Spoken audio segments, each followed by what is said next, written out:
Halo kawan-kawan, kembali lagi di channel Materi ASN, channel khusus membahas soal-soal P3K. Untuk video kali ini, kita akan membahas soal-soal P3K Pranata Hubungan Masyarakat, khususnya formasi Pranata Ahli Pertama Hubungan Masyarakat. Tentunya, soal-soal yang akan dibahas kali ini sesuai daftar materi pokok soal seleksi kompetensi teknis P3K 2023 PAN RB nomor B-225-M.SM.01.00/2023. Jadi, kalian nggak perlu ragu-ragu. Untuk video yang ke-18 ini, khusus untuk pembahasan ahli pertama Pranata Hubungan Masyarakat, kita akan membahas soal-soal yang sesuai FR. Kata kawan-kawan yang sudah selesai ujian, banyak istilah-istilah yang tidak pernah dipelajari masuk dan mereka kebingungan dengan istilah-istilahnya karena menggunakan bahasa Inggris. Jadi, ini poin plus bagi kawan-kawan yang bisa dan bahasa Inggrisnya mumpuni. Untuk kalian yang belum ujian dan sampai hari ini masih kebingungan dalam hal penunjang belajar untuk persiapan ujian, kami mau beri rekomendasi buku yang menurut kami sangat membantu dan worth it untuk menunjang persiapan kalian dalam ujian nanti.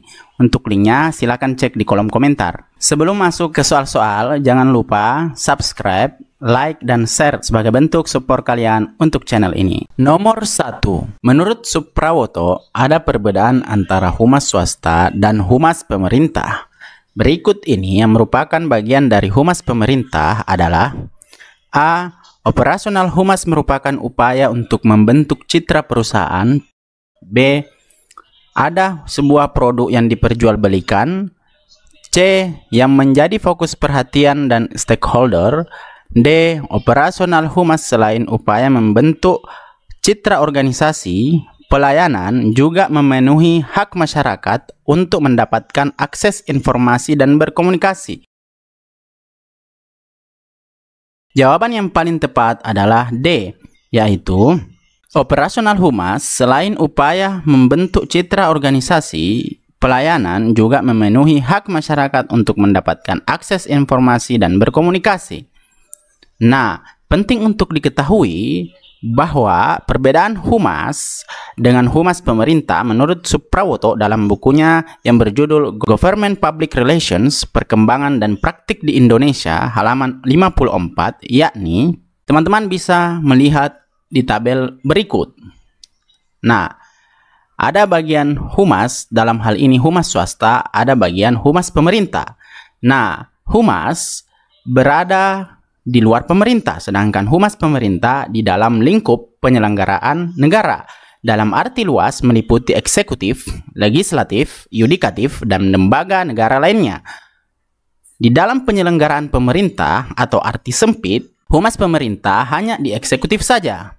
Nah, kemudian humas yang menjadi fokusnya dalam hal ini humas swasta, yaitu perhatian publik dan stakeholder. Sedangkan humas pemerintah yang menjadi fokusnya tidak hanya publik dan stakeholder, namun juga seluruh warga negara atau masyarakat. Humas swasta, operasionalnya merupakan upaya untuk membentuk citra perusahaan. Sedangkan humas pemerintah, operasionalnya selain upaya membentuk citra dari organisasi atau lembaga, pelayanan juga memenuhi hak masyarakat untuk mendapat akses informasi dan berkomunikasi. Dan yang terakhir, humas swasta ada sebuah produk yang diperjualbelikan, sedangkan humas pemerintah tidak ada produk yang diperjualbelikan.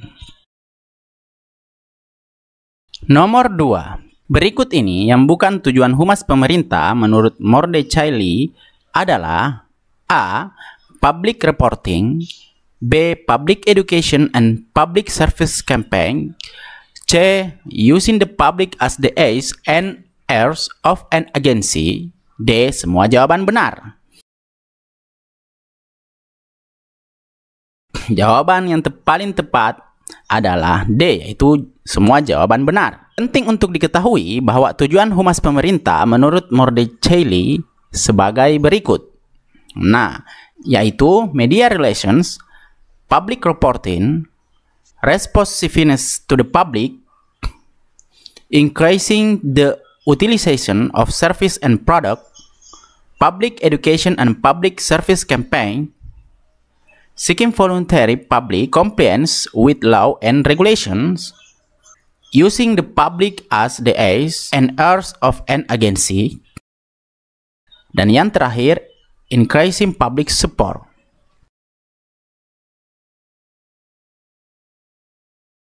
Nomor 3. Melaporkan kepada masyarakat setiap kegiatan yang dilakukan pemerintah melalui berbagai media merupakan penjabaran dari tugas humas, yaitu A. Public reporting, B. Media relations, C. Responsiveness to the public, D. Increasing public support.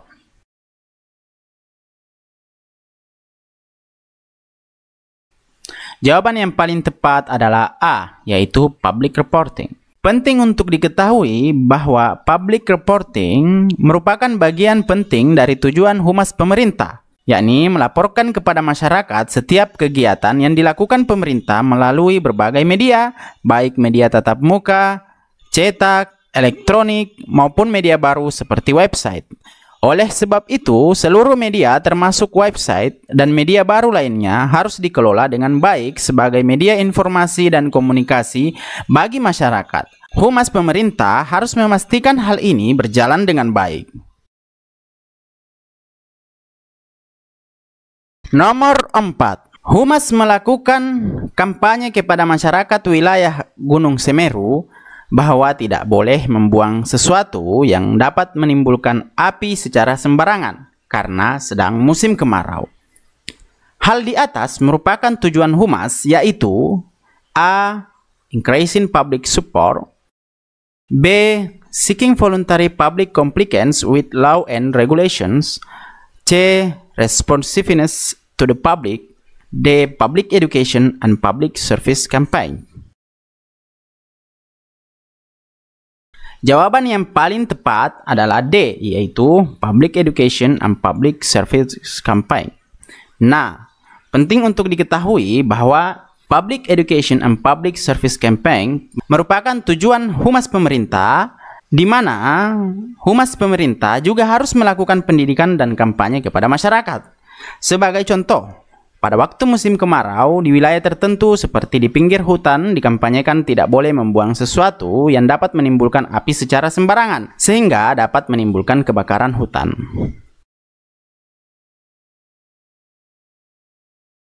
Nomor 5. Humas pemerintah harus selalu mengkomunikasikan setiap langkah, tindakan, program, dan kebijakan kepada semua lapisan agar dipahami. Hal di atas merupakan maksud dari fungsi humas, yaitu A. Information seeking, B. Environmental scanning, C. Polling, D. Information release. Jawaban yang paling tepat adalah D, yaitu Information release. Nah, penting untuk diketahui bahwa Information release maksudnya adalah bahwa humas pemerintah harus selalu mengkomunikasikan setiap langkah, tindakan, program, dan kebijakan kepada semua lapisan agar dipahami. Apabila pemahaman setiap langkah, tindakan, program, dan kebijakan bisa dicapai, maka masyarakat akan ikut mendukung dan melaksanakannya. Untuk itu, humas pemerintah sudah seharusnya lebih terbuka dan berperan sebagai jembatan antara lembaga dengan masyarakat. Sebenarnya, jika dipandang secara khusus, fungsi humas ada dua, yakni yang pertama, information release. Information release yang telah dijelaskan tadi. Dan yang kedua ialah information seeking. Artinya, humas pemerintah juga sebagai mata dan telinga dari lembaga. Dalam istilah yang lebih ekstrim, daun jatuh di lingkungannya, dalam hal ini lingkungan dari lembaga, humas pemerintah pun harus tahu. Jadi, betul-betul dituntut kepekaannya. Oleh sebab itu, humas pemerintah harus dapat mendengar aspirasi masyarakat sebagai masukan dan pertimbangan dalam membuat kebijakan. Sehingga, setiap kebijakan yang diambil tidak mendapatkan resistensi dari setiap masyarakat. Banyak kasus, sebuah kebijakan pemerintah tidak dapat berjalan karena tidak memperhatikan aspirasi masyarakat. Bahkan, ada juga sebuah kebijakan yang ditolak sehingga harus dibatalkan. Nomor 6. Di bawah ini merupakan ruang lingkup pekerjaan humas menurut Rahmat Kriantono, kecuali A. Lobbying, B. Social investment, C. Service stores, D. Community involvement. Jawaban yang paling tepat adalah C, yaitu service stores. Perlu diketahui bahwa menurut Rahmat Kriantono, ruang lingkup pekerjaan humas setidak-tidaknya ada 7. Yang pertama, publication dan publicity. Yang kedua, events. Yang ketiga, news. Yang keempat, community involvement. Yang kelima, identity media. Yang keenam, lobbying. Yang ketujuh, social investment. Nomor 7. Humas memperingati HUT atau hari ulang tahun dari organisasi atau perusahaan yang dinaunginya merupakan ruang lingkup pekerjaan humas, yaitu A. Identity media, B. Social investment, C. Events, D. Community involvement. Jawaban yang paling tepat adalah D, yakni community involvement. Apa itu community involvement? Yaitu memupuk keterlibatan masyarakat sekitar. Hal sangat penting bahwa kehadiran perusahaan atau organisasi bagi masyarakat sekitar harus merupakan berkah, bukan sebaliknya. Untuk memupuk keterlibatan masyarakat dapat dilakukan salah satunya kegiatan seperti peringatan HUT perusahaan atau peringatan lainnya dengan melibatkan masyarakat sekitar. Nomor 8. Humas mengorganisasi kegiatan sebagai upaya membentuk citra perusahaan atau organisasi merupakan ruang lingkup pekerjaan humas, yaitu A. Identity media, B. Social investment, C. Publication, D. Events. Jawaban yang paling tepat adalah D, yakni events. Nah, apa itu events? Yaitu mengorganisasi event atau kegiatan sebagai upaya membentuk citra. Kegiatan ini bisa bentuk mandiri seperti ikut pameran maupun memberi sponsor di acara tertentu.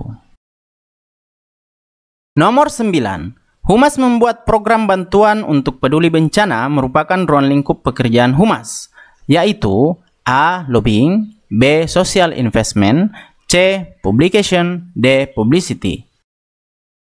Jawaban yang paling tepat adalah B, yaitu social investment. Maksud dari social investment yaitu di mana humas juga harus memiliki program untuk kepentingan umum, seperti program bantuan untuk peduli bencana, pengobatan gratis, beasiswa, dan sebagainya. Perlu diingat dan sangat penting untuk diketahui bahwa menurut Rahmat Kriantono, ruang lingkup pekerjaan humas setidak-tidaknya ada 7. Yang pertama yaitu publication dan publicity, yaitu memperkenalkan perusahaan atau organisasi kepada publik melalui berbagai media yang ada, baik itu media mainstream maupun media baru. Yang kedua, events, yaitu mengorganisasi event atau kegiatan sebagai upaya membentuk citra. Kegiatan ini bisa bentuk mandiri seperti ikut pameran maupun memberi sponsor di acara tertentu. Yang ketiga, news, di mana seorang humas harus memiliki keterampilan menulis seperti rilis, newsletter, berita, dan lain sejenisnya.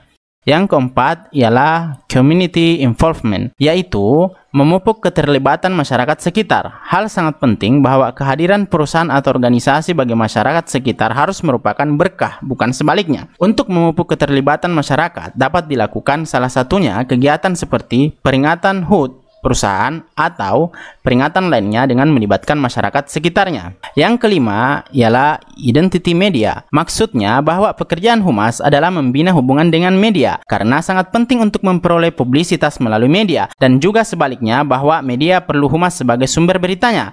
Yang keenam, lobbying, yaitu humas dituntut untuk memiliki kemampuan persuasi dan negosiasi. Keahlian ini sangat penting, apalagi ketika perusahaan atau organisasi menghadapi sebuah krisis yang disebabkan adanya sebuah tuntutan atau bentuk lainnya. Dan yang terakhir, yaitu social investment, di mana humas juga harus memiliki program untuk kepentingan umum, seperti program bantuan untuk peduli bencana, pengobatan gratis, beasiswa, dan sebagainya. Nomor 10. Berikut ini merupakan beberapa asas untuk menunjang pencapaian amanah dari humas pemerintah, kecuali A. Tepat janji, B. Objektif, C. Etis, D. Semua jawaban benar. Jawaban yang paling tepat adalah D, yaitu semua jawaban benar. Nah, penting untuk diketahui bahwa ada beberapa asas untuk menunjang pencapaian amanah dari humas pemerintah, yakni yang pertama, keterbukaan, yang kedua, objektif, yang ketiga, jujur, yang keempat, tepat janji, yang kelima, etis, yang keenam, profesional, yang terakhir atau yang ketujuh, accountable.